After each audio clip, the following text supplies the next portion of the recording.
Assalamualaikum warahmatullahi wabarakatuh. Waalaikumsalam warahmatullahi wabarakatuh. Apa kabarnya anak-anak? Baik, Bu.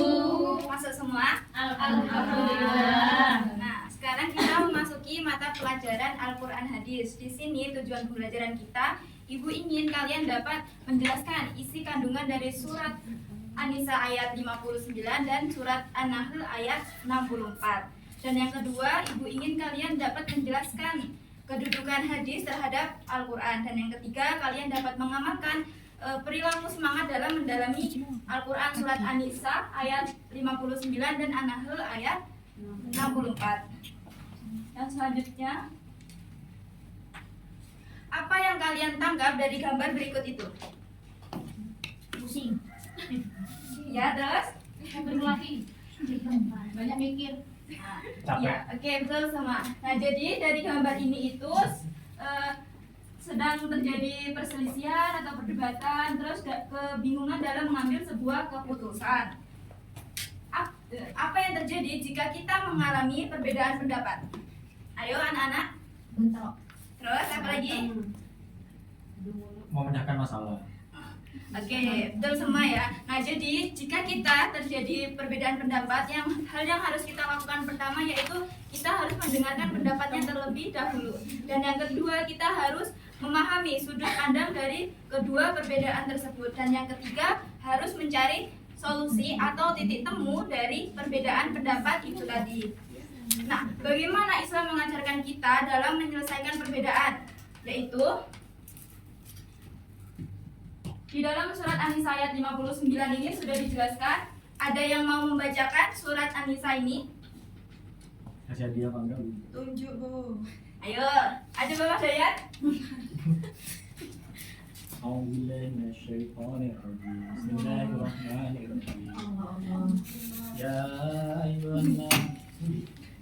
Bismillahirrahmanirrahim. Ya ayyuhalladzina amanu atiiullaha wa atiius rasulahu. Bismillahirrahmanirrahim. Ya ayyuhalladzina amanu atiiullaha wa atiiur rasul wa ulil amri minkum. Fa in tanaza'tum fi shay'in farudduhu ila Allah wa rasulih in kuntum tu'minuna billahi wal yawmil akhir. Dzalika khairun wa ahsan. Artinya Saya, wahai orang-orang yang beriman, taatilah Allah dan taatilah Rasul Nabi Muhammad serta ulul amri pemegang kekuasaan di antara kamu. Jika kamu berbeda pendapat tentang sesuatu, kembalikanlah kepada Allah, Al-Quran dan Rasul sunnahnya. Jika kamu beriman kepada Allah dan hari akhir, yang demikian itu lebih baik bagimu dan lebih bagus akibatnya di dunia dan di akhirat. Quran surat An-Nisa ayat 59. Nah, jadi isi kandungan dari surat An-Nisa ayat 59 ini kita harus patuh dan taat kepada Allah Subhanahu wa taala, terus Rasulullah Shallallahu alaihi wasallam dan pemimpin-pemimpin kita. Karena Mas Dayat dan Mbak Mala sudah berani membacakan surat An-Nisa ini, Ibu ada sedikit tapi jangan menilai dari mata uangnya ya. Terima kasih, Bu. Oke. Nah, yang selanjutnya yaitu Al-Quran surat An-Nahl ayat 64. Ayo kita baca bersama-sama ya. Ayo kita baca bersama-sama yuk. Bismillahirrahmanirrahim. Wa ma anzalna 'alaikal kitaba illa litubayyana lahumul ladzi ikhtalafu fihi wa hudan wa rahmatan liqaumin yu'minun. Artinya, Kami tidak menurunkan kitab Al-Quran ini kepadamu Nabi Muhammad kecuali agar engkau menjelaskan kepada mereka apa yang mereka perselisihkan serta menjadi petunjuk dan rahmat bagi kaum yang beriman. Surat An-Nahl ayat 64. nah, jadi kandungan dari surat An-Nahl ayat 64 ini menjelaskan tentang adanya perselisihan perkara agama. Nah, penjelasan ini itu menjadikan manusia mendebatkan antara perkara yang benar dan perkara yang salah. Al-Quran ini menjadi petunjuk untuk menuju jalan yang benar dan rahmat bagi kaum yang beriman. Yang selanjutnya, ada posisi hadis terhadap Al-Quran. Yang pertama yaitu hadis sebagai penjelas Al-Quran. Maksudnya itu hadis berfungsi menjelaskan, menafsirkan, dan memperinci ayat-ayat Al-Quran secara umum. Yang selanjutnya yaitu ada hadis sebagai penguat atau pengokoh Al-Quran. Maksudnya ada hadis-hadis yang menguatkan beberapa ayat yang sudah ada di dalam Al-Quran. Contohnya Al-Quran surat Al-Baqarah ayat 275 yang menjelaskan tentang larangan riba. Nah, hadis ini itu memperkuat, memperkokoh larangan riba itu dengan beli emas, perak, gandum, dan lain sebagainya. Yang selanjutnya yaitu hadis tidak boleh bertentangan dengan Al-Quran. Hadis-hadis yang sahih itu tidak akan mungkin bertentangan dengan Al-Quran. Kalaupun ada hadis yang bertentangan dengan Al-Quran, maka hadis itu tidak sahih ataupun perlu mendalami lebih dalam lagi maknanya. Yang selanjutnya yaitu perilaku semangat untuk mendalami Al-Quran dan hadis sesuai dengan Al-Quran surat An-Nisa ayat 59 dan surat An-Nahl ayat 65. Yang pertama ada ayat 64. Yang pertama ada setiap orang yang beriman harus taat kepada Allah dan Rasulnya. Dan yang kedua, sebagai orang yang beriman kita juga harus menaati pimpinan kita, baik itu pimpinan pemerintahan maupun para ulama. Dan yang ketiga yaitu apabila terjadi perbedaan dalam masalah agama, kembalilah kepada Al-Quran dan hadis, yaitu pedoman kita. Selanjutnya, di sini ibu akan memberikan tugas untuk kalian, yaitu tugas secara berkelompok. Ini untuk kelompok 1, kelompok 2. Tugasnya yaitu kita akan membuat mind mapping atau peta konsep atau ringkasan dari materi hari ini. Di sini ibu sudah menyediakan alat dan bahannya. Sekarang Bu. Iya.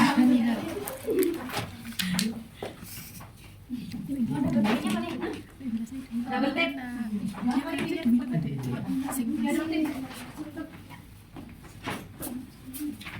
Bu ada menggaris. Gak ada. Kalian bikin tugas kalian sekreatif mungkin. Nanti akan ada sedikit ribet dari ibu. Banyak dong Bu. Dan nanti jika sudah selesai kalian presentasikan di depan. Oke. Ibu beri waktu. Ibu ada apa? Ada sama. Ibu beri waktu kalian mengerjakan selama 5 menit, cukup kan? Berapa? 5 menit.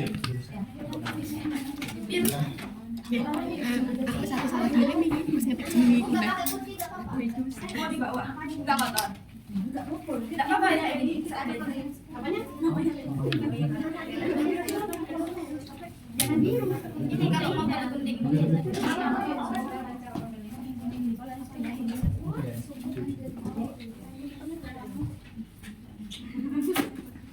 Gunting.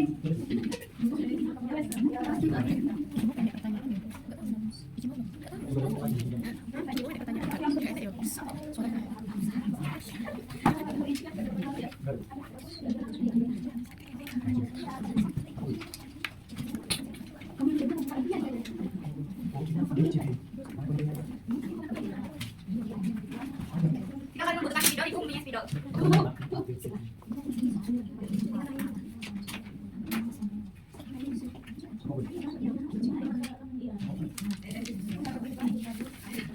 Dibagi tugasnya ada yang B sampai 3 kok Gunting.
Insyaallah. Nah. Ayo. Jadi ya di sini kita mengambil 4 poin saja. Nah, yang pertama itu ada poin kandungan. Kandungan dari surat An-Nisa ayat 59 dan kandungan dari surat An-Nahl ayat 64. Nah, kandungannya jika surat An-Nisa itu menjelaskan untuk patuh dan taat kepada Allah, Rasulullah dan pemimpin-pemimpin kita. Dan yang ayat 64 itu yang surat An-Nahl itu diperintahkan oleh Allah untuk menjelaskan apa yang diselisihkan dan perkara agama. Nah, setelah itu beri semangat ya. Ini itu ada sikap setiap hari keseharian kita ya, bisa dengan Allah dan Rasulnya dan membaca Al-Quran dengan baik, dengan memahami terjemahnya, membaca buku. Posisi hadis terhadap Al-Quran di situ ada berfungsi menafsirkan, memiliki Sebagai penjelas. penguat dan juga sebagai Oke, sudah cukup ya. ayo kita Karena waktu sudah habis.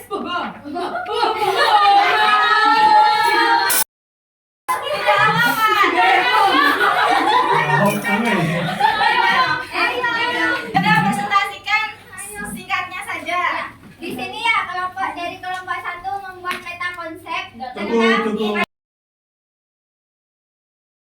Ini ya di sini ada kandungan Quran surah Nisa Cukup, 54, Sani. ada hal-hal yang dapat kita lakukan. ayatnya tapi nggak dibaca. Ayatnya penting ya. Nggak boleh mau dibaca. Sudah cukup. Nah, oke. Terima kasih ya, Nana. Kalian sudah mengerjakan tugas.